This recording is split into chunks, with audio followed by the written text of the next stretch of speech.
In the early months of 2000, the new rural development movement began to take shape in the countryside of Vietnam. Dong Hoa village, with its beautiful landscape, fertile land, and honest, industrious people, gradually became a key leader in this movement. Consequently, the road system and infrastructure were improved, facilitating the production and labor of the villagers. The main livelihood chosen by most residents was raising pigs and various poultry. They received subsidized water and benefited from short rearing times thanks to new scientific farming methods introduced by the agricultural cooperative. In just 1 quarter, the first pigs, chickens, and ducks were sent to market, bringing in profits. Some families even struck it rich, buying motorbikes, televisions, and renovating their homes. This afternoon, at Mr. Bo Hai's dog meat restaurant at the edge of Tong Lam village, laughter and cheers filled the air. The host of the feast was Can. His family was considered one of the most successful. His pig herd had peaked at over 100, and his poultry numbered in the thousands. Now, another batch was ready for market. Raising his wine cup, Ken smiled brightly. Brothers today, just relax. Mr. Hai put it all on my tab. I'll settle up tomorrow morning. Tonight, I'll probably be too drunk to think straight. Don't rush, Brother Can. You're about to be the village's tycoon. No kidding. When that happens, remember to support me, all right? Of course, at a friendly price. I love that old man's food. Every bite is so flavorful and satisfying. Now, come on out, Mr. Hai. Drink a few cups with me and everyone else. Coming right up. From behind the counter, Mr. Hai poured a full cup of wine. People at nearby tables also joined in. After drinking, they shook hands and offered toasts to Can. After a while, the conversation returned to Can's success. Bah, a relative, poured wine and whispered, Brother can I follow you? I'm the main breadwinner in my family now, but I just go around doing odd jobs at factories for meager pay. We're relatives. Shouldn't we help each other out? Maybe I could earn some real money with you. Ken nodded. Sure, come along if you want. No need to be shy or hesitant. We have enough people working anyway. Really. Thank you so much, brother. I'll come by tomorrow. Wait, don't we have enough workers at home already? I only agreed for you to come because I'm not running a charity here, you know. Bach looked blank. What are you saying? I don't understand. How could you understand? But I'll make the arrangements soon. If it works out, you won't have to worry about a living again. Not only will you feed your family, but you'll also build a house and buy a car in the near future. Really? Thank you so much, brother. Bach was overjoyed. He poured Can another drink. As for Can, his words weren't mere pleasantries or impulsive remarks. He truly had a plan to expand his farming model.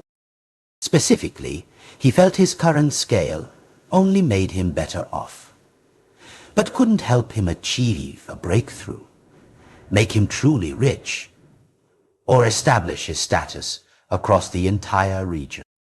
For the past week, he had been nurturing a grand plan, expanding his pig farm 3-fold and his poultry 5-fold. To accommodate this scale, he needed at least 5 hectares of land. Of course, he didn't own any land that large. However, his target was the western edge of Dong Ho village, where an abandoned graveyard lay. It was called an abandoned graveyard, because it wasn't the one the villagers typically used for burials. No one knew when this western cemetery came into being. When Can was a child, he used to herd buffalo there and play with his friends.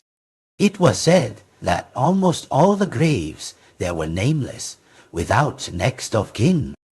Some tombs were over 100 years old.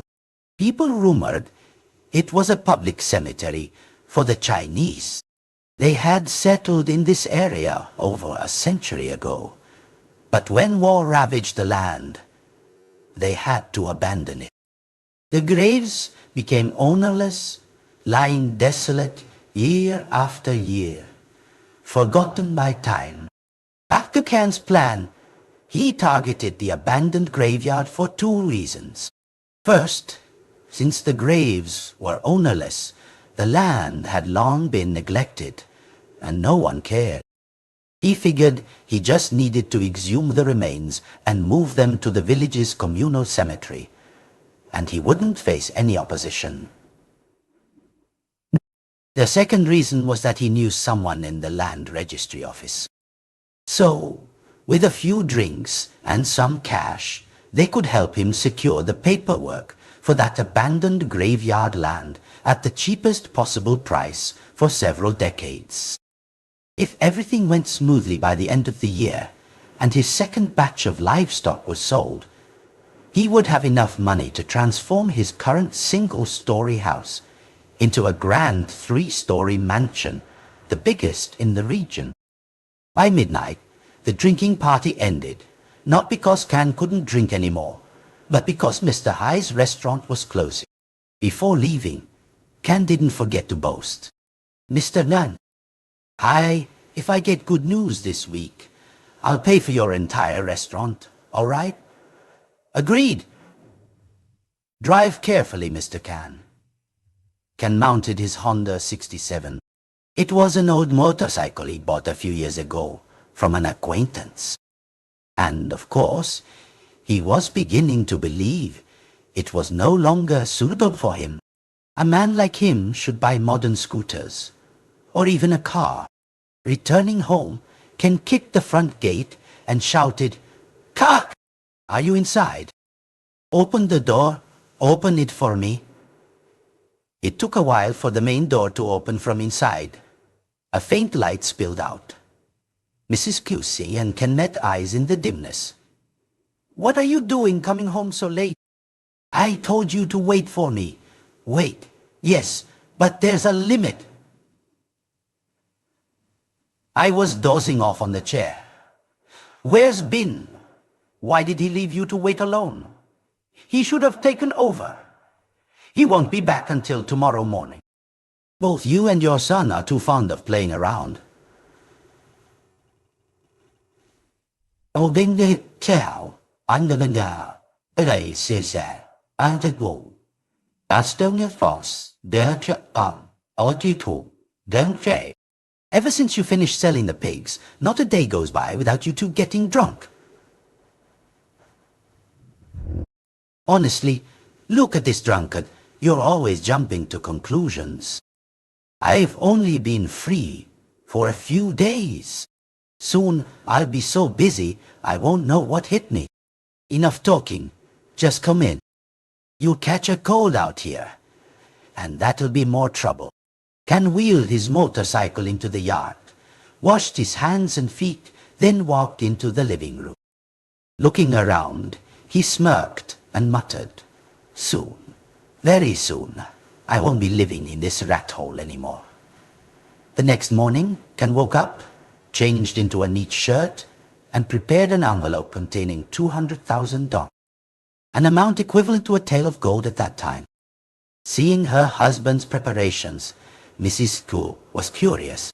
"Where are you going, all dressed up? Are you meeting someone, or going out with a girl?"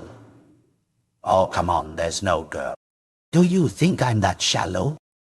"I'm going to do something important." "Then why don't you tell me? If I tell you, you'll broadcast it to the whole village. The matter isn't settled yet, and I don't want people prying or someone snatching the deal from me. That would be troublesome. All right, I'll see what you're up to. But if you're messing around with anyone, don't blame me, okay? I know. Where's Bin? He's not back yet. Go wake him up. I'm worried he's falling in with bad friend. Without another word to his wife, Ken just nodded and walked straight out. The place he headed to was the commune office, specifically the land registry department. Arriving, he knocked on the door, whispering, "Mr. Vin?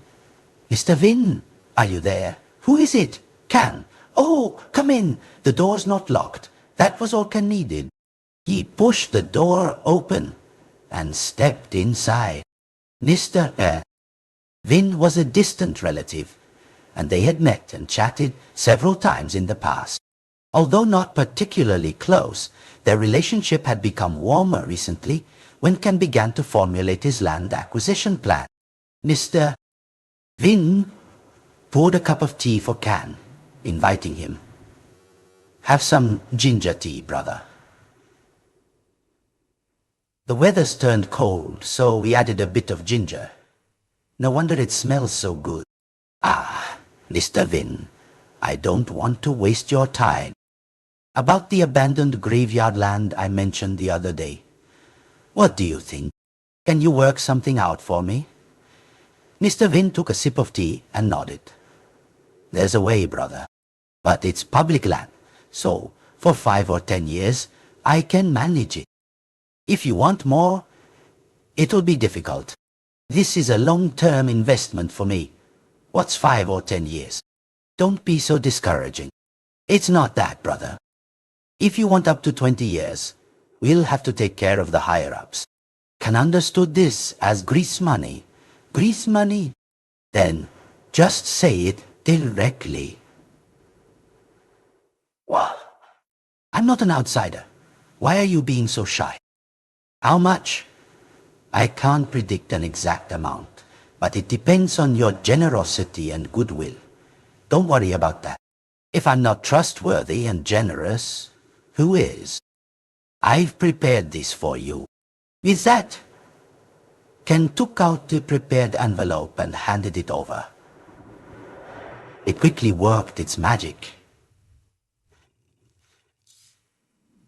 Mr. Vin nodded, clearly pleased. "Your family, so I'll do my best to help. I'll report it to my superiors. You should also prepare $1 million or $2, just in case, for the officials to entertain themselves." "I understand. Don't worry. Just get the job done for me, and you'll get whatever you want." "Yes." After a few more pleasantries, Ken left. It wasn't even noon yet, so he quickly went to meet another equally important person, Mr. Tu, the village undertaker and gravedigger. He commanded a team of nearly 10 experienced workers. If he could get Mr. Tu on board, he wouldn't have to worry about relocating the graves. When he arrived at Mr. Tu's house, it started to drizzle. Ken drove his motorcycle straight into the middle of the yard. It didn't take long for him to spot the man he was looking for, sitting with his eyes closed, sipping tea and smoking a water pipe. "Well, look at you, Mr. Tu. Enjoying yourself despite the rainy weather." Mr. Tu squinted, clearly surprised by Can's visit. Though they lived in the same village, they rarely interacted. Mr. Tu quickly spoke, "Brother Can, what brings you to my house?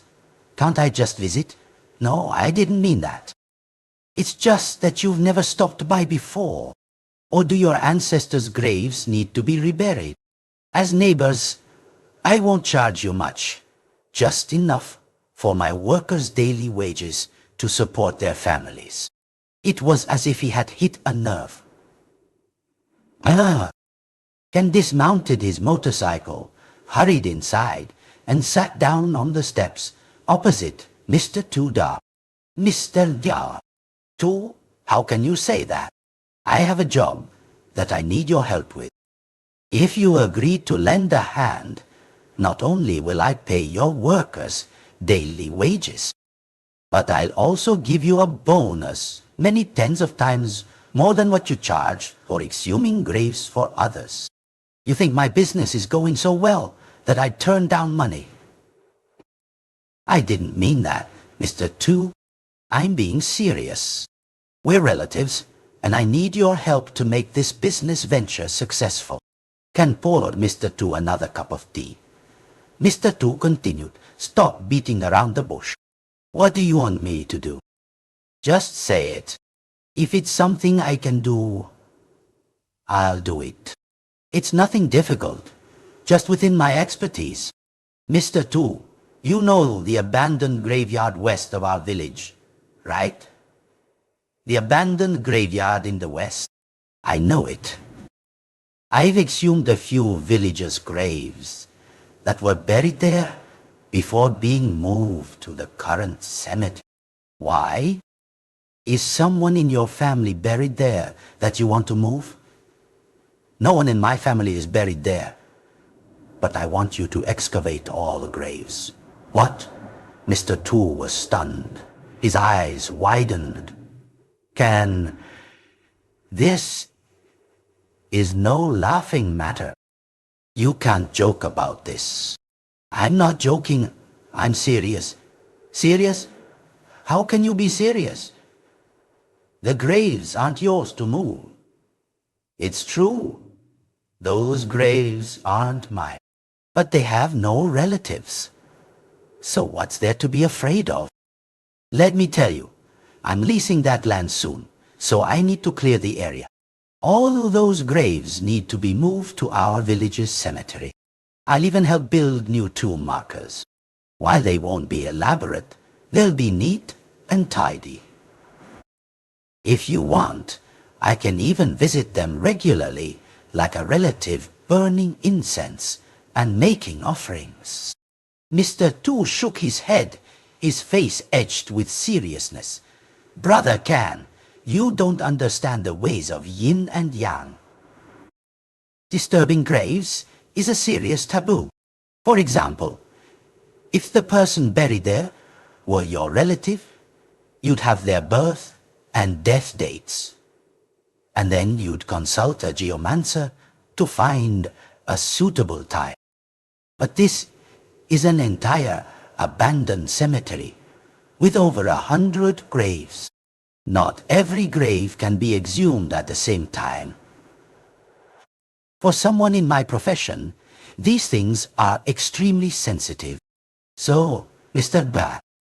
Tu, you won't do it. It's true I'm poor, and my house is dilapidated, and many days I struggle to feed my family. But I have my professional principles. You can go find others. But I must tell you, those are Chinese graves. They are known for their meticulous burial practices.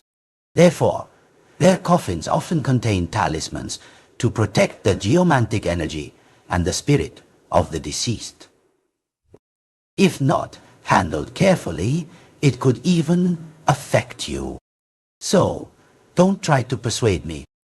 If you can't do it, let others. You're truly a coward. What air is this that you're still afraid of such things?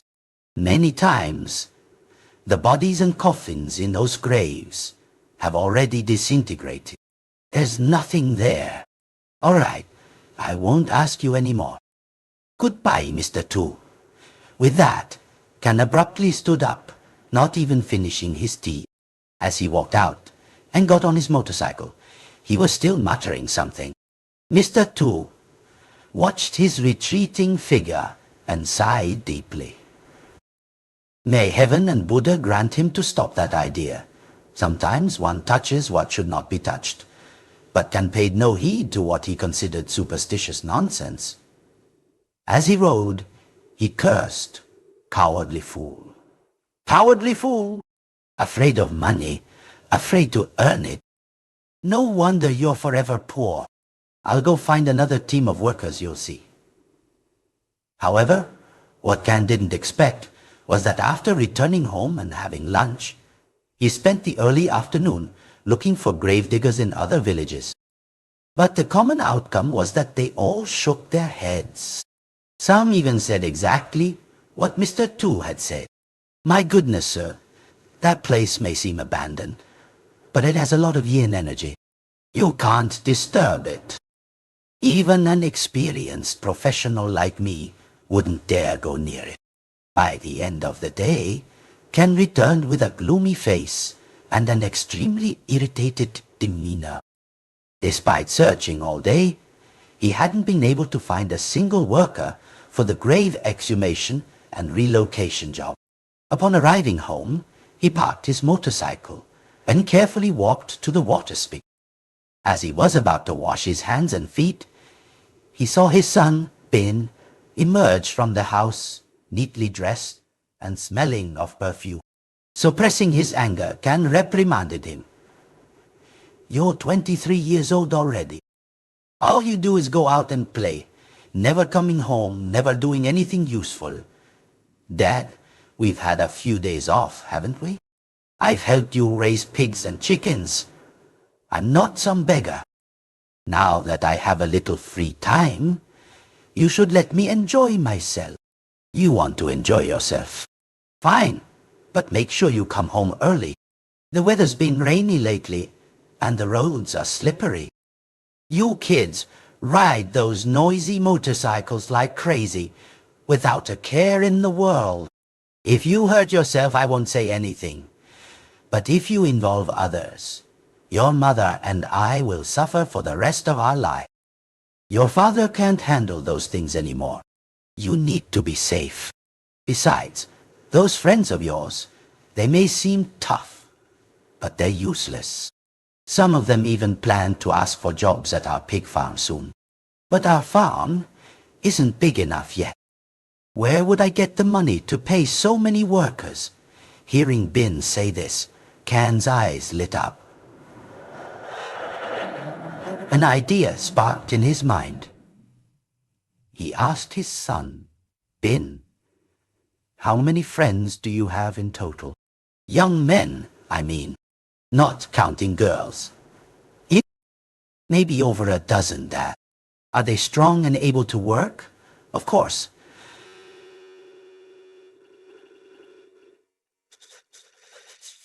I know how to choose my friends. Those weak, delicate types don't stand a chance with me. Good. Then tell them I have a job for them soon. If they agree, I'll pay each of them 200,000 don. Enough for you all to have a good feast. Really, Dad? Why are you paying so much? What kind of work is this that you need so many people? Are you sure you can afford it? This job requires many people. One person can't do it alone.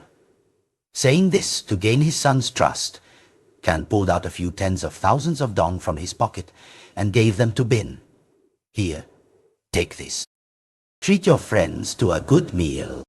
Tell them it's money from me for drinking and having fun. Tomorrow, gather everyone here to hear about the job. Don't worry, I'll stick to our agreement, and no one will be shortchanged. Wow, Dad, you're so generous today. I'm impressed. All right, go on. But remember to be home early tonight. I know. Ben happily took the money and rushed to his own motorcycle. Despite the rain getting heavier, he sped off. Can, too, quickly went inside. As soon as he sat down on the familiar wooden chairs, Mrs. Coos came up from downstairs, holding a kitchen utensil. You're back, darling. Where have you been all day? You seem so busy. I was taking care of business. The business you mentioned this morning? Can you tell me about it now? Can nodded, motioning for his wife to sit on the opposite chair. Once she was settled, he explained his plan. Well, of course, like many rural women, she was hesitant to get involved in matters concerning graves. as they were very sensitive. So she immediately tried to stop her husband. Darling, please reconsider. We can buy land from others, or we can just maintain our current scale. Gradually, we can accumulate wealth, and when we have enough, we can buy another piece of land. Typical woman. Can't see beyond her nose. How can you say that? Do you think everyone else in this region will just sit around and let me get rich alone? Business success depends on timing. Don't rest on your laurels. The pigs and chickens were just a small part of my plan. Just imagine our whole family living in a 3- or 4-story house with helpers, all sorts of modern appliances, a TV, and even a car. Don't you want that? I do, but I'm just uneasy about this. Those abandoned graves haven't been tended to for a long time. Now we're disturbing them. I'm doing a good deed. You know how many people don't have anyone to light incense for them? So now I'm moving them to our village cemetery. We'll burn incense and paper offerings for them. Isn't that better than lying in abandoned fields? Mrs. Ku pondered her husband's words and admitted they had some merit. But, then she added, I won't interfere with your grand plan. But if possible, let me take 10 oranges and 2 chickens to offer as a proper ritual. All right, I'll take care. You don't need to worry. Now, I have a task for you. What task? Tomorrow, please go visit your relative. Some of your nephews are still idle and unemployed. Tell them to come here and help me and Bing's friends. I need as many people as possible right now. If we work together, we can clear those graves in 2 or 3 days, saving a lot of money. Oh, I'll try to talk to them. But I'm not sure they'll agree because they're afraid of disturbing the spirits. Typical coward. What's there to be afraid of? If they don't want to work, but demand high wages, 200,000 or 300,000 dong, I'll eat my hat if they don't rush to sign up. I didn't want to tell you this yet, but I need your help with this. There's no other way. When you go there, choose your words carefully. Tell them about my plan truthfully, but make sure no rumors spread or someone might try to cut me off. I'd regret it for the rest of my life. You worry too much. No one here would dare touch that graveyard like you. Mrs. Cuck's face and eyes showed clear apprehension. But she clearly didn't want to argue further and be scolded by Can. After informing his son and wife, the next person Can thought of was Bak, his cousin. He was called a cousin because of their family relation. But in reality, Bak was only 2 years older than Bin. Waiting for the rain to subside, Ken drove to Bak's house to ask for his help. Initially, when he heard Can's plan, Bak was a bit hesitant. Brother Can, are you serious? I'm serious, no joking. I'm telling you this now. Just help me this one time, and once the large farm is built, you'll manage it. You'll have plenty of money to spend, and your life will change. I'm a man of my word. You know me. If you say so, I'll rest assured and do my best. At exactly 10 a.m. the next morning, in Can's small house, more than 20 young men were present. They were Bin's friends, Mrs. Yossi's nephews, and the group Bak had brought. Seeing this lineup, Can nodded, satisfied. To ensure everything went smoothly, he reiterated, "What I want you to do is excavate all the graves in the abandoned cemetery and move them to a new burial site. I've already received approval from the commune authorities. The estimated time to complete the work is 3 days.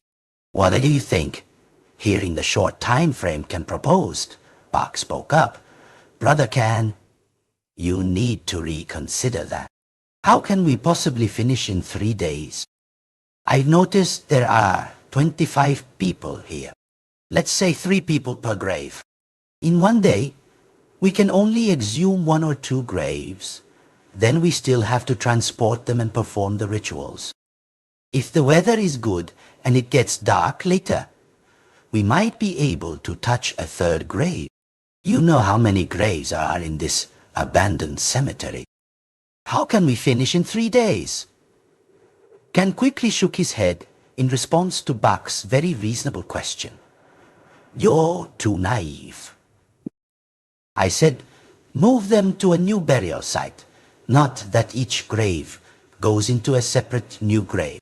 What do you mean? I mean, I've prepared 5 collective burial pits. Whenever you finish digging up a grave, have the ox cart take it and dump everything into those pits. I've also planned a route that avoids the village, so people won't gossip. My goodness, how can we do such a thing? What's there to be afraid of? Let me tell you, don't listen to all those ghost stories and superstitions. Don't delude yourselves. There are no ghosts. And even if there were, after hundreds of years, they would have reincarnated. Now, those graves are just a mixture of bones and soil. Those rotten wooden coffins are useless for digging and buying new ones. I'd rather pay you more than deal with that. Am I right? Now, I'm setting the price. 250,000 dong per person for 3 days. At Kan's very attractive offer, Bin's group of friends were the first to respond enthusiastically. Uncle, we'll do it. Please take care of us, Uncle. Don't worry, we won't disappoint you. Good, that's what I like to hear. And the rest of you? Kan looked at the other 20-odd people. If Uncle says so, we can't refuse. Since we're here, we just hope Uncle takes care of us and makes sure everything is handled properly. Don't worry about that. I'm only afraid you'll quit halfway and disrupt my plan. If you complete the work on time, not only will you get the agreed amount, but I'll also treat you all to a massive feast until you drop. With such sweet words from Kan, the young men were further motivated. All right, now stay here. I'll treat you to a meal first. I'll announce the exact time. Yes, Uncle, thank you. Kan then told his wife to prepare some chickens and ducks for the feast. And of course, Mrs. Coates didn't forget to remind her husband, go invite Mr. Hai now, all right? I'll take care of the cooking, and you're a man. It's easier for you to talk to him. All right, I'll go. However, as soon as he left the gate, Ken stopped at a fresh water stall, drank some tea, and smoked a cigarette. He had no intention of finding Mr. Hai. Ken believed he had already spent a lot of money on bribes and the unexpected cost of the grave-digging team. If he were to find a shaman now, who knew how much more he would be extorted for? Ultimately, he decided to sneak away from home. The main goal was to keep Mrs. Cook at ease. A little later, he would return and say he had hired a shaman. At that point, whether he actually had or not, Mrs. Cook wouldn't be able to tell.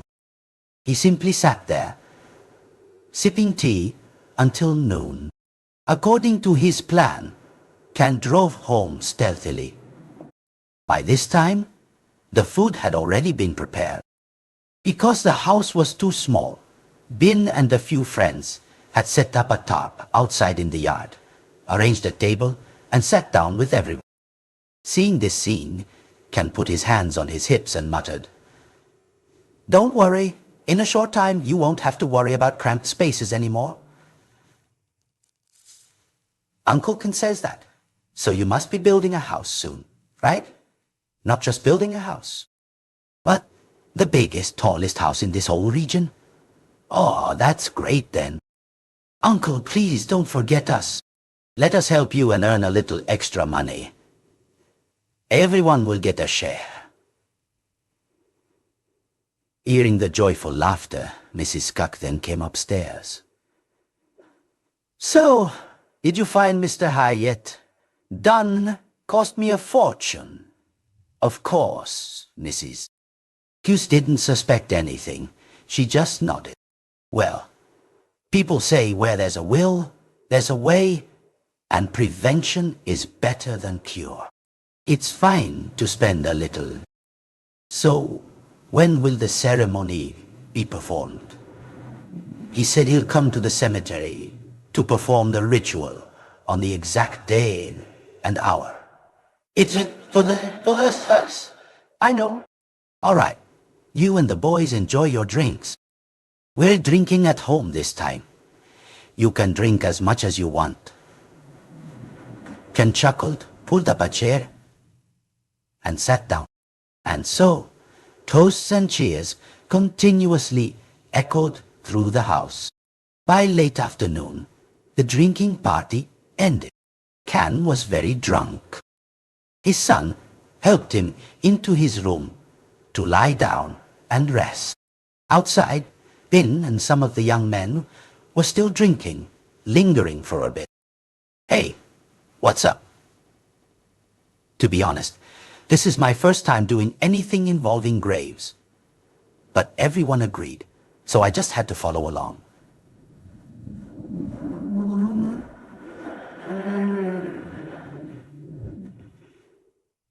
But now, I suddenly feel scared somehow. Don't play games and try to back out now. We've all agreed. Are you not going to do it? No. No, it's not that I'm not going to do it. But since we're close friends, and I've had a little to drink, I can be honest with you. I'm not afraid of exhuming graves. But I feel uneasy about dumping their bones into a collective burial pit. If possible, could you try to talk to your dad about it? It would only take a little more time for each person to have their own grave. All right? I'll talk to him. But don't you go thinking weird thoughts. If you don't show up on time after all this drinking, Dad has already told everyone. Don't disappoint him. I know, all right. Drink up. Ignoring his friend's worries, Ben poured himself another full cup and gulped it down. Of course, with his easygoing and impulsive nature, Ben had no intention of discussing or persuading Ken any further. 2 days passed. After hearing the weather forecast that there would be no rain for the next few days, Ken immediately called Ben and the others to plan the clearance of the abandoned graveyard. In addition, he hired a team of bulldozer drivers and earth movers. Their task was to fill the ground and flatten it after the graves were exhumed. The terrain of this cemetery was quite uneven, and so everything was finally prepared. Now, they just had to wait for tonight to pass before starting the work. Ken sat on his armchair, looking out.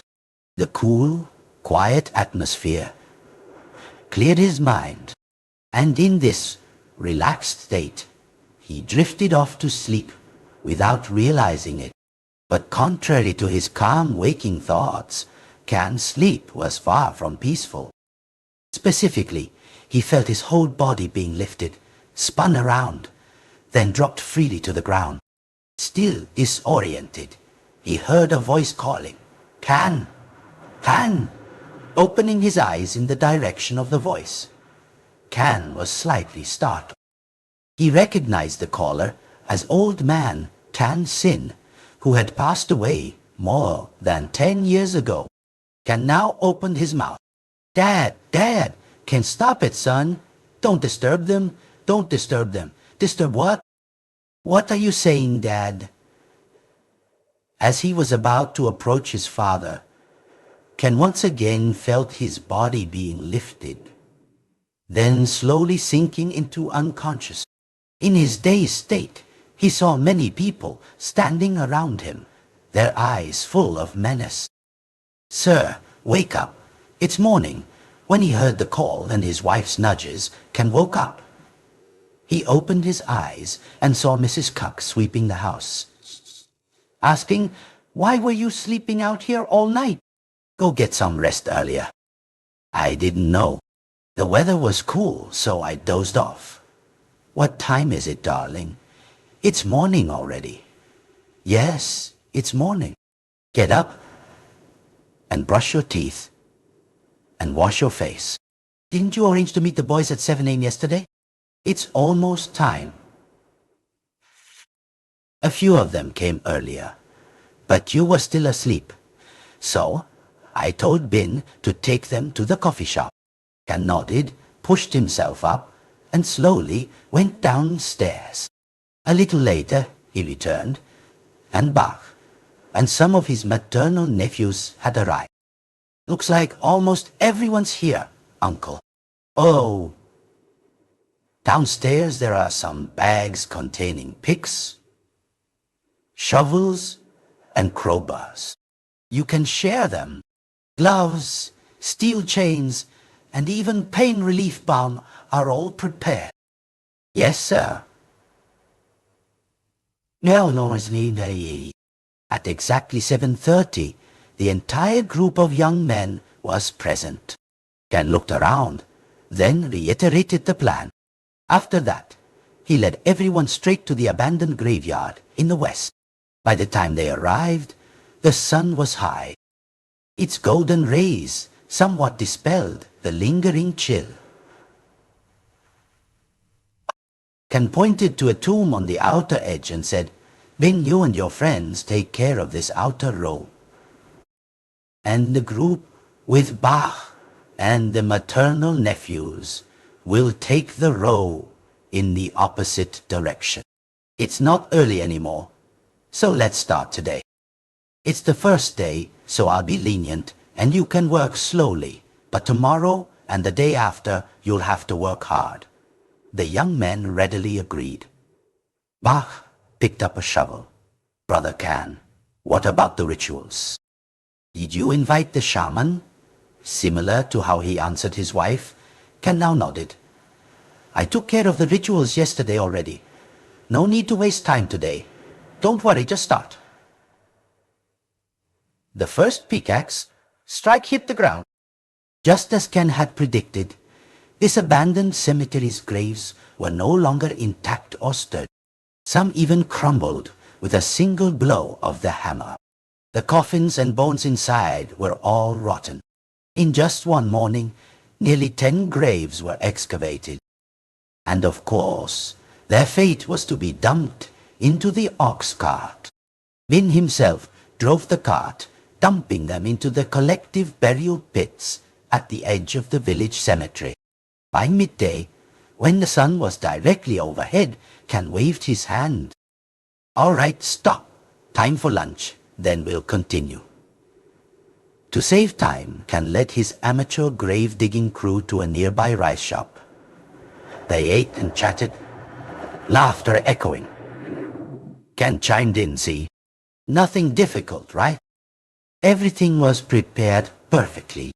Just a few pickaxe swings and you earn money." "That's right." Bin echoed his father. "And yet yesterday, some people said they were scared. What's there to be afraid of?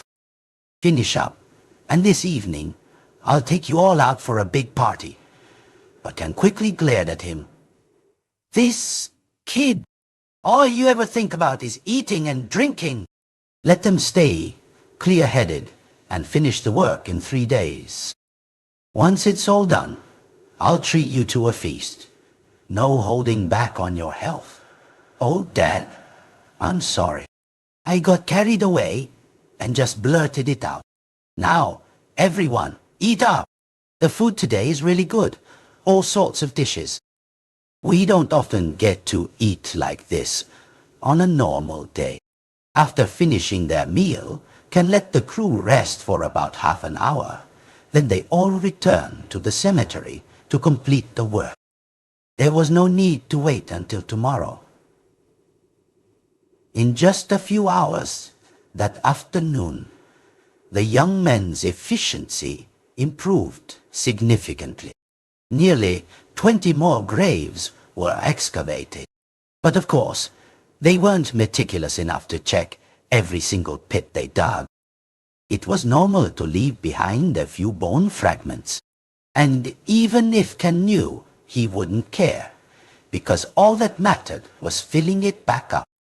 At the end of the first day, Ken looked at nearly a third of the cemetery cleared and nodded with great satisfaction.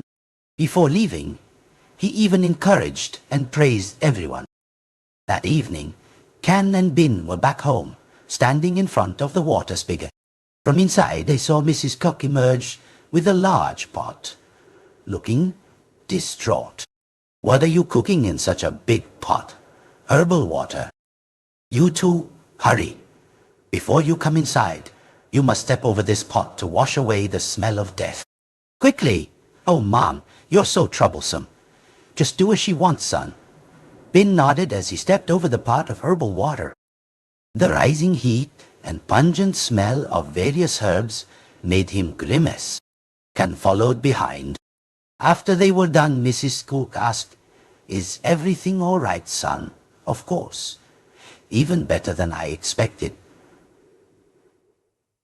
Bin chimed in. "See, Dad? Didn't I tell you?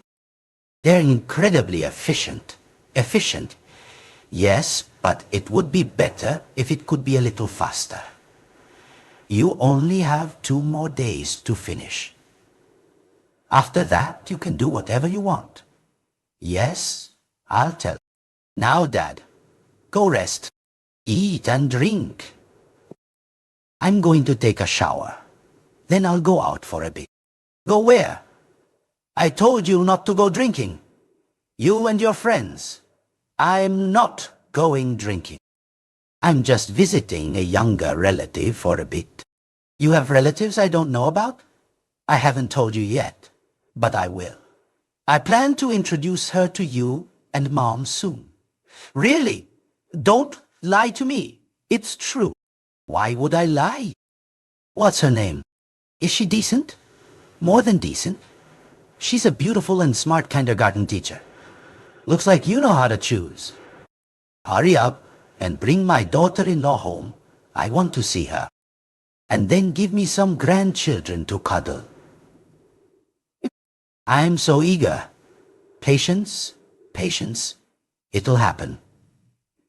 They chatted briefly before Bin went to get a fresh set of clothes and headed to the bathroom. Ken sat down at the wooden table, lit a cigarette, and sipped tea before dinner time. The evening passed quickly. It was already past 10 p.m. Still, his son hadn't returned. Ken frowned, annoyed. What kind of playing around is this, not knowing when to come home? "Darling." Mrs. Kutz emerged from the bedroom muttering, "Are you waiting for Bin?" "Oh, I'm so sleepy. I'm going to bed early." "You stay up and wait for him. Then wake me up tomorrow so I can go to work." "I know. You go rest and get strong." Ken stood up, stretched, and walked into the bedroom. He simply lay down on the bed, closed his eyes, and drifted off to sleep. He hadn't been asleep for long when he heard a clattering sound like flowing water, accompanied by a bone-chilling cold. "Here, Akken, Bell, and Aldo." This caused him to jolt awake, startled to find that where he lay was not his familiar room, but the abandoned graveyard itself. And the sound of flowing water was the icy, relentless rain. Ken was bewildered. "How did I get here?" Before he could figure out what to do, he froze. He saw a group of people approaching him from nowhere. So, He sat up and cautiously tried to see who they were. Surprise followed by fear. He realized these people had strange forms. Moreover, they had no legs, but floated just above the ground. Not only that, their clothes resembled those of ancient Chinese people, and they even carried swords and daggers. Can was speechless. It was the first time in his life he had witnessed such a bizarre sight. The group came closer, and they didn't seem to notice him as they carried a magnificent, colorful palanquin. Inside the palanquin was a young woman. Despite the dim light, Ken could still make her out. She looked about 17 or 18 years old. The palanquin was carried straight into the cemetery. Ken was bewildered, but his curiosity grew, and so he followed the strange palanquin bearers until they stopped in front of a large house in the abandoned graveyard. It was then that Ken was startled, muttering, "What? There's a house here. Why didn't I ever know?" As he waited to see what the group would do next, a hand suddenly slapped Ken hard on the shoulder, startling him and waking him up. "Hey, what are you doing, sleep-talking and twitching like that?" Hearing his wife's familiar voice, Ken exhaled sharply. It took him a moment to fully compose himself. Looking outside, the faint golden sunlight streamed through the window. Ken suddenly remembered something important and was startled. "What time is it? 7:30. Why didn't you wake me up? Are they here yet? I just finished doing some laundry. You were still sleeping soundly, so I didn't want to wake you. The boys have already left. Bean took them to work. I told them when you woke up, they just needed to let you know. You don't even have a pickaxe or shovel. What are you going to do going out with them?" He wanted to argue, but at that moment, Ken truly felt his body aching all over. He lay for another half an hour before finally getting out of bed. After his morning routine and breakfast, he quickly got on his motorcycle and drove straight to the cemetery. When he arrived, he was quite surprised and satisfied by the sight of the young men eagerly digging up each grave. Now, not only Bin, but another person was also there. Both of them were driving the 2 ox carts, transporting the remains to the collective burial pits. Recognizing his father, Bin waved. Dad, you're here. You guys are doing a good job, aren't you? Of course. I'm in charge of everything. Looks good, doesn't it? Good. Keep it up, and I'll trust you with the family business. Really, Dad? You'll give it all to me? I will. But not yet. You're still too young and inexperienced. I understand. After talking to his son, Ken suddenly remembered his dream from last night. He instinctively looked towards the center of the cemetery. He breathed a sigh of relief when he saw no house or palanquin there, only a sturdy stone grave built with stacked stones, clearly a tomb of a wealthy family from the past. And Bach's group was about to dig up that very grave. Hurry up, you guys. Ken stood with his hands on his hips, shouting impatiently. By noon, the whole group went to their usual rice shop for a meal. Ken now sat down on a chair, panting heavily. His whole body was covered in sweat.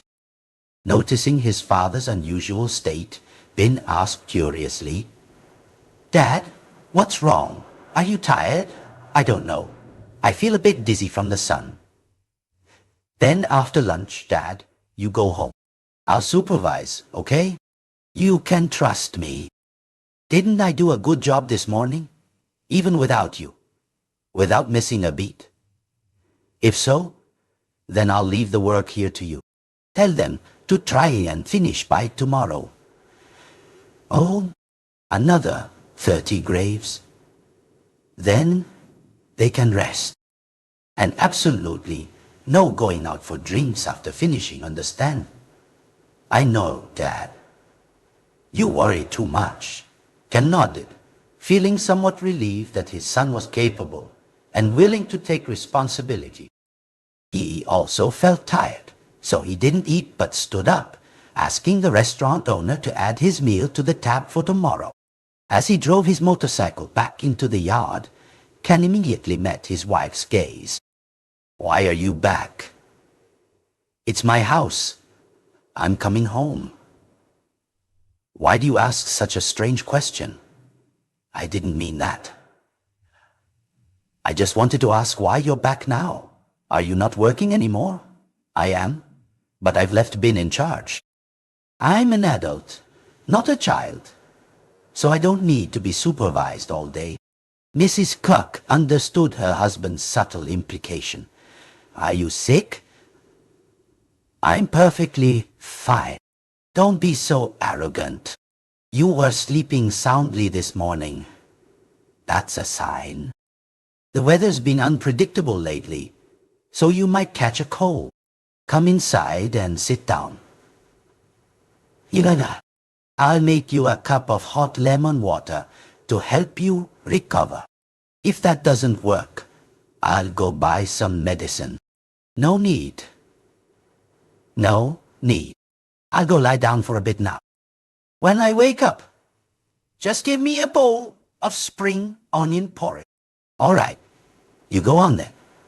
Ken stopped the motorcycle, took out the keys, and slowly walked into his bedroom. The fatigue was overwhelming. As soon as he lay down, his eyes fluttered closed. However, this rest was not what he expected. For now, he was once again in the scene of his dream from last night. It was still dark and gloomy, with a light drizzle. In front of him was the strange palanquin procession. Recognizing it as a dream, Ken wasn't afraid, but only tried to find a way to escape. As he was fumbling, he was startled to hear a muffled sob, a sound so familiar that he knew it was his son's voice. He looked around wildly, then his gaze stopped at the palanquin bearers. The person sitting in the palanquin was no longer the young girl, but Ben himself. He was tied up, and a large bloody wound on the top of his head was bleeding profusely, soaking his shirt. My God, Ben! What happened to you, son? Ken was about to run to his son when the palanquin bearers vanished in an instant. He gasped, his eyes wide open, staring blankly at the ceiling. His entire body was drenched in sweat, as if he had just taken a bath. He clutched his pillow and the mattress beneath him. Ken whispered, was it a dream? But even if it was just a dream, he felt it was too real. After a while, he saw the wall clock show past 4 p.m. He didn't want to get up at all, but a gnawing hunger rumbled in his stomach. He pushed himself up and got out of bed. His legs felt weak, as if drained of strength. Darling, darling, Ken called as he approached, but Mrs. Koo sat still, unresponsive. Startled, he tried to get closer. When he was about 2 or 3 steps away, he patted his wife's shoulder. Alas, just a slight touch caused Mrs. Goosey's entire body to slump down. Not only that, she had turned into a dry skeleton. After Ken's pat, Mrs. Q's skull fell off her body and rolled to the floor. Terrified, Ken let out a strangled cry. My God, what's wrong with you? Unexpectedly, Ken realized he was still lying in bed. Was it another dream? Just then, Mrs. Kusi pushed the door open and walked in. You're awake. How are you feeling? Because of the dream, Ken looked at his wife cautiously. What are you doing? looking at me like that. Now, hurry out. The porridge is ready. Eat it while it's hot to help you recover from your cold. Are you all right? Oh, why are you asking such a strange question? Why would you ask me that? It should be me asking you. And what's more, Ben came home. He came home. Why now? Didn't he and the others just start working? Is it finished already? No, it's not finished. He came back and asked where you were. When I told him you were asleep, he turned around. I don't know why. So get up and eat the porridge. Then I'll go out and see what's happening. Why did he come back earlier? No, don't go out there. What are you women doing out there? It's bad luck. I just want to check on my son. Don't check on him. Just let him work. If he needs anything, he'll come back here. I think he probably just came back to ask for money to buy drinks or something. No need to worry. The reason Can didn't want his wife to go to the cemetery was that he was afraid she would witness his careless and sloppy grave relocation.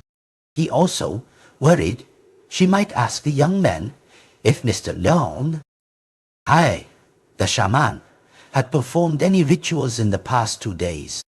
If she found out he hadn't invited a shaman as planned, he wouldn't know what to say. However, Can had the final say in the house, but sometimes if Mrs.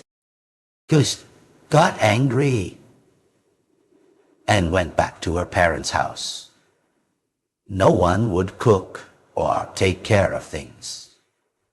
As for Mrs. Cuke, seeing her husband's words, she nodded, as she was only worried about him,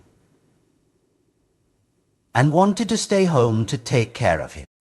A little later, after finishing her bowl of porridge, her clarity and comfort returned, and sat on a chair looking out. He lit a cigarette and took a few long drags. Time passed, and it was around 5:30 p.m. Then he heard the familiar sound of his son's motorcycle. Besides Ben, a few other young men also returned, carrying their picks and shovels, ready to continue tomorrow. Seeing his son, Can asked, "So, how was work today? Was everything all right?" "Everything's good, Dad." "Good. So, how many graves in total?" "Around 30. We'll finish tomorrow. You guys are doing great. Finish tomorrow, and I'll reward you generously." Normally, Ben would jump for joy or demand things, but for some reason, he just smiled and walked inside. Can didn't pay much attention as he was busy calculating. After clearing the land, the next step was to hire a team of masons to build the infrastructure on that land. This included a small house for the manager and workers at the farm, as well as a surrounding fence. Initially, he intended to hire these young men, but rethinking it, he realized that for construction, he needed skilled workers to ensure quality. Later, the family of 3 gathered around the dinner table. Mrs. Q served bowls of rice for her husband and son, D. But just as she was about to serve herself, Ben pointed to his bowl and asked for more rice. "Mom, I've already eaten, but can I have another bowl?" Not only Mrs. Q, but Can was also very surprised by the second bowl. Ben truly just needed 3 mouthfuls to finish it. Both of them stared wide-eyed. Can spoke up. "Eat slowly. What are you doing? Rushing like that?" But Ben didn't care. Now, without Mrs. Q serving him, he used the ladle himself, quickly scooping rice into his bowl. In just under 15 minutes, the entire pot of rice was neatly dealt with by Ben. Not only that, most of the food on the table suffered the same fate. After the 7th bowl, Bin stopped, holding his chopsticks together across his mouth. Then he stood up and walked straight to his room. Mrs. Cluck now muttered, "Darling, Bin is so strange. What's wrong with him?" "Oh, it's nothing. He just worked hard, so he ate a lot. Is there any food left in the kitchen? Bring it here for me. And you.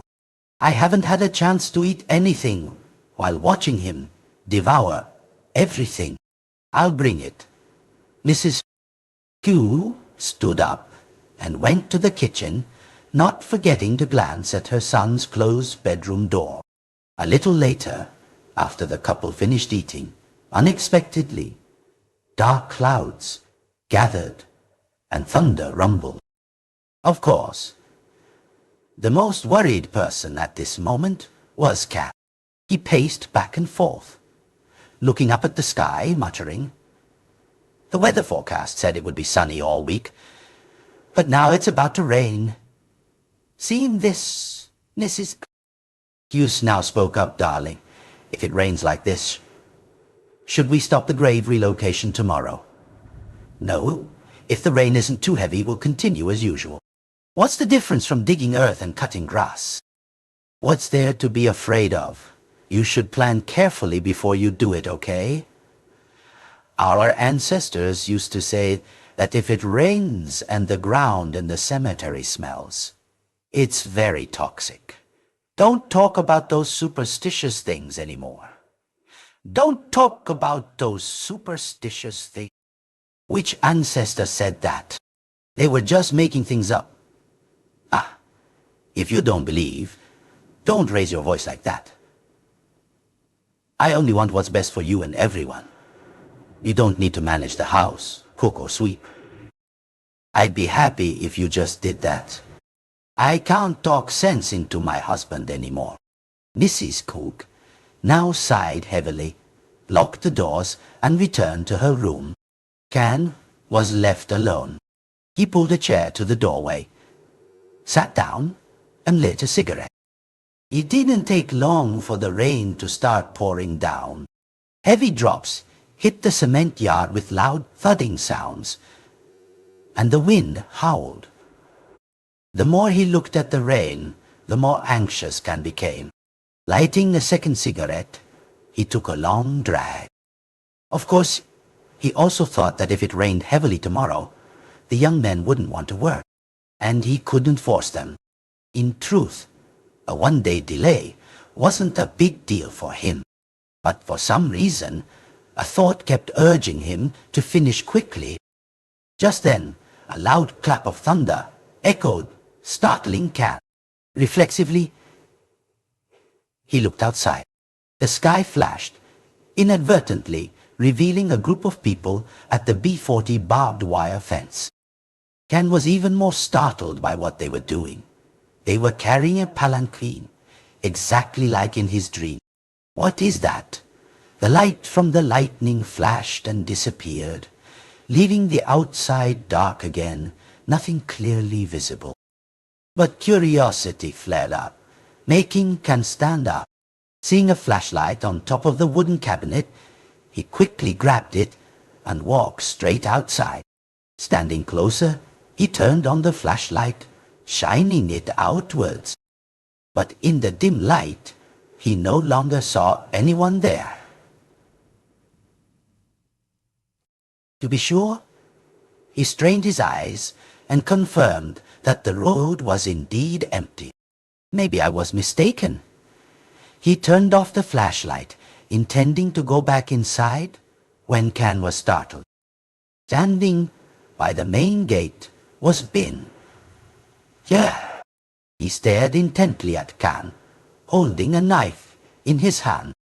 "What are you doing?" Suddenly, Bin smirked, a wide, bright smile. "Oh, nothing. I was just about to cut some fruit for you, Dad, to eat. Stop it. You're making too much noise. I don't want to eat anything. Listen to me. It's raining now. Let the guys rest tomorrow, okay?" "Why rest? I want to keep working. Don't play games. I know you best. If you get a day off, you'll be bouncing off the walls. Now, go rest early, all right? Bin then put the fruit knife down on the table, turned his back, and returned to his room.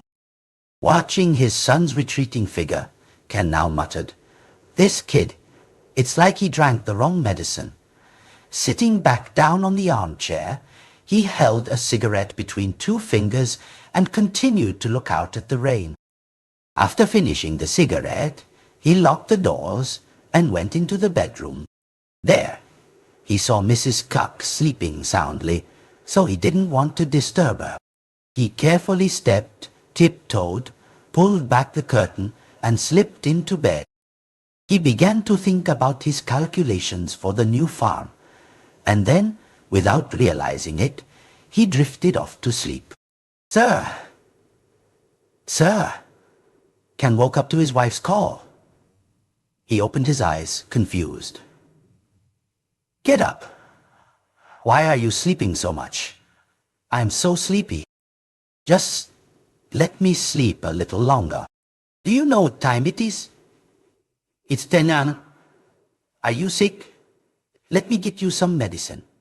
"No, I'm fine. I guess the rain has stopped." "Oh, it stopped early this morning. I didn't tell them to rest, so now we've lost a whole day." "What rest? Who rests when grave digging?" "They're still working as usual." Ken was startled by his wife's words. He had to ask again, "What?" "I told Bin to rest today." "I don't know. But when I woke up this morning, I saw him preparing his pickaxe and shovel. Then he went to call the others. I'm sure they're all hard at work now." Of course, Ken was surprised by the news he had just heard. Clearly, his son, no matter how industrious, wasn't to this extent. Remembering his son's strange conversation and behavior last night, Ken decided to get out of bed and go to the cemetery to see for himself. No sooner said than done. About half an hour later, after his personal hygiene, he got on his motorcycle and drove off. The rain from last night had left puddles and mud on the road, making him unable to go fast. After a while, Ken finally arrived. What struck his eyes was an empty field, with only a small corner of graves remaining further inside, where the young men were gathered, some digging, some shoveling. These kids are so efficient. But then he looked around, searching for his son. Not seeing Bin anywhere, he called out, "Bin, where's Bin?" Hearing his call, one of them turned around. "Brother Can, Bin? You mentioned him, and I just remembered. He's been driving the ox cart to the village cemetery over there to bury some of the graves. He hasn't come back yet. Since you have your motorcycle, why don't you go check on him? There are a few more graves to be dug here, and we need to bury them there so we don't fall behind." "All right, I'll go check. He's probably just dawdling, having tea or something. You guys keep working." The village cemetery, though called that, was actually located on the southern edge, bordering the mountains, with few people passing by. Ken drove for about 10 minutes and arrived. The first thing that caught his eye was the familiar ox cart, stopped right at the cemetery entrance. But what was alarming was that the ox cart was still messy with wooden coffin fragments and bags of ashes. "This kid is so sloppy." "Bin," Ken called out to his son, his eyes darting from side to side. And then, looking into the distance, he saw Bin's familiar figure. He was standing, looking not towards Ken, but down into one of the collective burial pits. Ben, come here. I need to tell you something. Not getting a response from his son, Can, anxious, got off his motorcycle and personally walked towards him, not forgetting to scold him. This kid, you left the ox cart just like that? Look at it. The commune office will complain. We have to do this discreetly. Avoid being unhygienic and unsightly. If the villagers hear gossip, how will we get their help when we need it? It was Bin's silence that was most unsettling.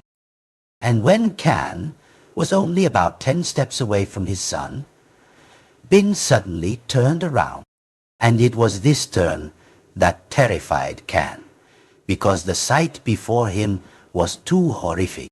Bin's entire front shirt was drenched in fresh blood. Blood streamed down from the top of his head, soaking his clothes. And in Bin's hand, he still held the blood-stained pickaxe. It was easy to guess that the wound was caused by the pickaxe. My God! What happened to you, son? Ken rushed towards his son, frantically asking. But the most bizarre thing was not Bin's gruesome appearance, but a hoarse, guttural voice emanating from his throat. Can, you disturbed my home. You and your kind. Your turn is coming. Your turn is coming. The voice laughed. And at that moment, Bin raised the pickaxe he was holding, its sharp blade sinking deep into his own head. The sharp blow split nearly half of his face, and blood gushed out like a fountain. As for Can, the event unfolded so quickly that he couldn't do anything. His whole body felt rooted to the ground. After a few seconds, he seemed to snap out of it, rushing to his son, holding him, and screaming for help. Is anyone there? Help! Oh! Help! Fortunately, at that moment, a group of people were walking by the cemetery to light incense for their loved one. Hearing Can's cries for help, they rushed over. When they witnessed the gruesome scene, they were all horrified. What are you doing there? Hurry, save my son.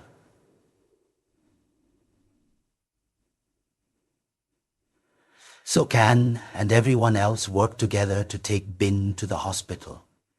Work together was just a figure of speech because Can was too distraught to drive. He had to hand the keys to someone else while he sat in the back, tightly clutching his dying son. Along the way, he kept whispering into Bin's ear. Bin,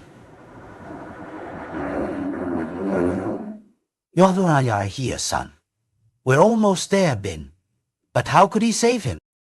As soon as they reached the hospital entrance, Bin let out a gasp and then coughed up a mouthful of blood. My God, my son, what happened? Inside the emergency room, doctors and nurses rushed out. They placed Bin on a stretcher and wheeled him straight in. Can now pleaded with everyone, please. You must save him. I'll pay any amount of money. I don't care. But clearly, money couldn't work its magic this time. For just over 15 minutes later, a doctor came out to deliver the devastating news to Can. I'm sorry, sir. We tried our best. Your son's condition involved severe blood loss and a deep head wound, so he didn't make it. No.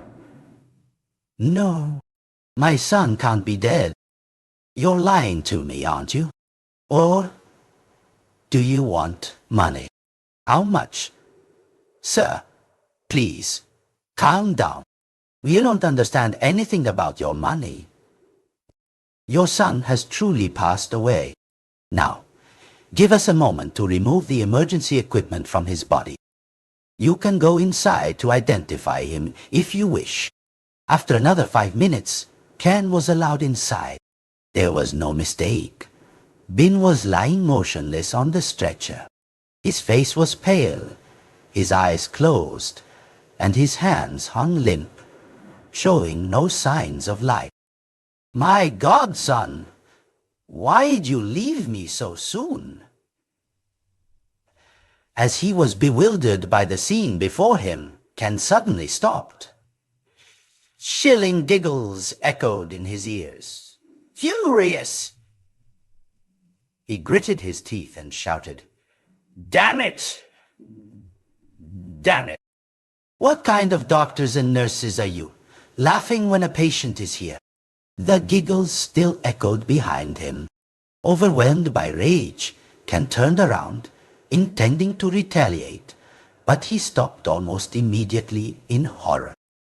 Because behind him there were no nurses or doctors, but a procession carrying a palanquin. From atop the red-painted wooden palanquin, a young girl with eyes burning like two fires stared at him. She smirked. This image only lasted for a few seconds. After Ken blinked, everything vanished. Instead, a doctor approached. "Hello, sir. Have you identified your family member? The wound on your son's body was not accidental, or from an accident. Therefore, we have reported it to the police for verification and to take statements. They are here now. Please go outside to speak with them." Ken's face was now utterly bewildered and terrified. He looked around wildly, stammering, "Sir, did you see that group of people?" "Which group?" "The palanquin bearers. I didn't see anyone." "Sir, please don't stay here anymore. Go outside and talk to the police." Ken nodded, looked back at his son one more time, then, suppressing his grief, walked out. Now, there was the added torment of the police. What he told the police seemed unbelievable, because who would willingly use a pickaxe to split their own head like that? Not only that, if Bin wanted to commit suicide, there were countless other ways. He didn't need to die so painfully. After taking his statement, the police proceeded to take Bin's body to the morgue for an autopsy. During that time, Ken was kept in a waiting room at the hospital by a group of local militia. This made him quite angry. "Are you detaining me? Open the door. I want to see my son." But how could his request be granted? From the other side of the wall, he heard the militiamen whispering. Maybe the father and son had an argument that led to death. There's no way it was suicide. This kid, all he did was eat and play, carefree. What kind of sudden tragedy would make him end his life like that? That's right. Hey, the police have gone to the cemetery to investigate the scene. Of course, hearing these words, Ken's blood boiled even more. He lunged and grabbed the collar of one of the militiamen, shouting, "What did you just say? What did you say about my son?" "No, sir. We didn't say anything." "Please don't get so agitated. You lied. You said it. I'll risk my old life with you." He was about to get into a physical altercation when a voice from outside echoed, "Darling, darling." Ken stopped short, recognizing his wife's voice. It was indeed Mrs. Cupp. She had heard the bad news from acquaintances who rushed to tell her. She even thought they were joking or that there was a misunderstanding. But now that she had arrived and saw her husband detained, she knew it was all true. Mrs. Cutie was heartbroken. "Darling, where's Ben? Why is he in the morgue? How could this happen?" And even Mrs. Cuse, after hearing her husband's account, didn't believe it. She stammered, asking her husband, "Tell me the truth. What exactly happened? Did you two argue? Or did Ben get into a fight with someone?" Tell me, please, tell me. My God, woman, what else is there to say? I've already told you. No, this can't be true. How could he die? But the truth remained the truth. A little later, a police officer approached and informed them, the autopsy is complete. There are no signs of a struggle. And the blood splatter at the scene indicates self-inflicted wounds. My God, how could this be, son? Mrs. Kusu was so distraught that she could only utter a few words before collapsing, unconscious. The news of Kan's only son dying shocked everyone, especially the young men who dug the graves. They stopped working and immediately rushed over to inquire. In the early afternoon, after all the procedures were completed, Kan brought his son home for the funeral. Because of the large wound on his head, it was quite unsightly. Kan had to buy a crimson coffin for his son. As people brought the coffin into the house, Mrs. QC, our conscious, looked utterly soulless.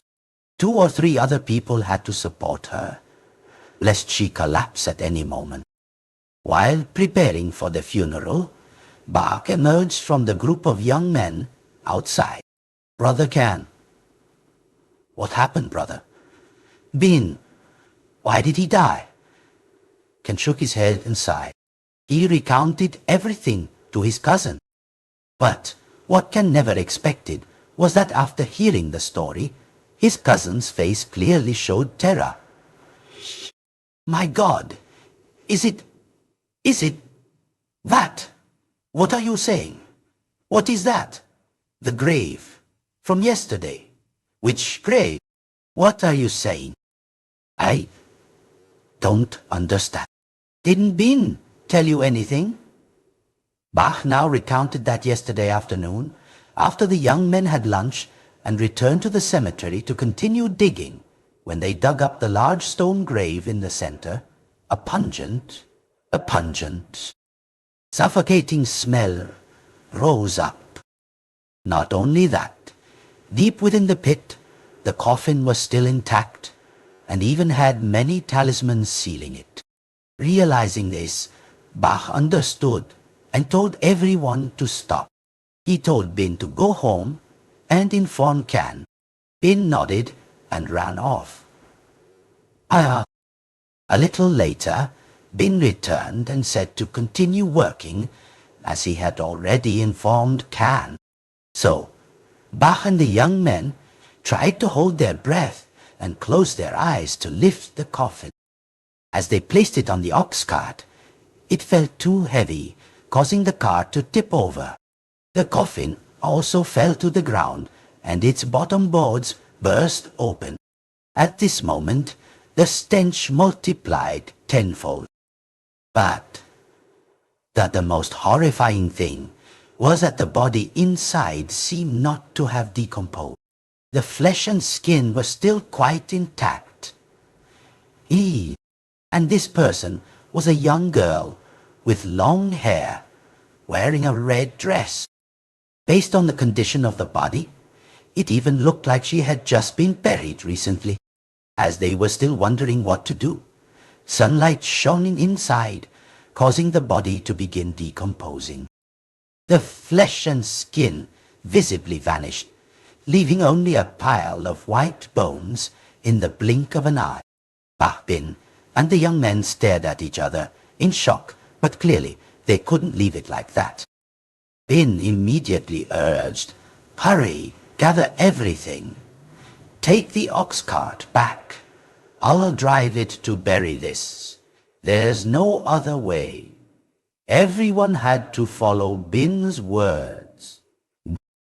A little later, after returning from the collective burial pits, Bin just stood there, watching everyone work, his expression completely normal. Therefore, no one thought anything of it. Kan now felt as if he had awakened. It's her. Could it be her? Mrs. Cuck also overheard fragments of their conversation. What is it? What will it cause? Ken looked at his wife, then back at his son's coffin. He had always been a man who didn't believe in spiritual matters. But now, after everything he had experienced, he blurted out, "My wife, I'm done for. I killed Ben." "What are you saying?" "Killed what?" Ken stammered as he recounted how he had deliberately not invited the shaman. And then his dreams of the palanquin procession and the young girl. It was highly possible that the strange body in the central grave of the cemetery was hers.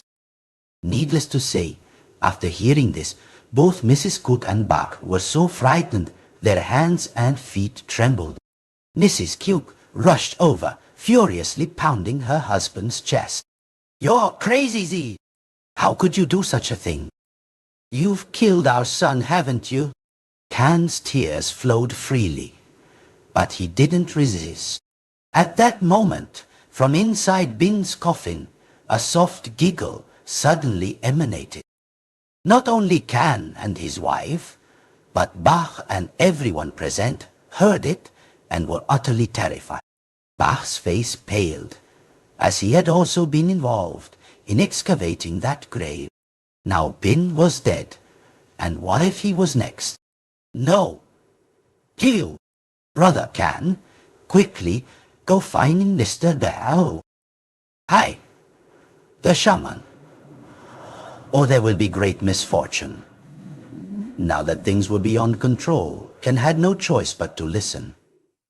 A little later, Mr. Hai, the shaman, was called. And just hearing the story, he widened his eyes and roared, "My God!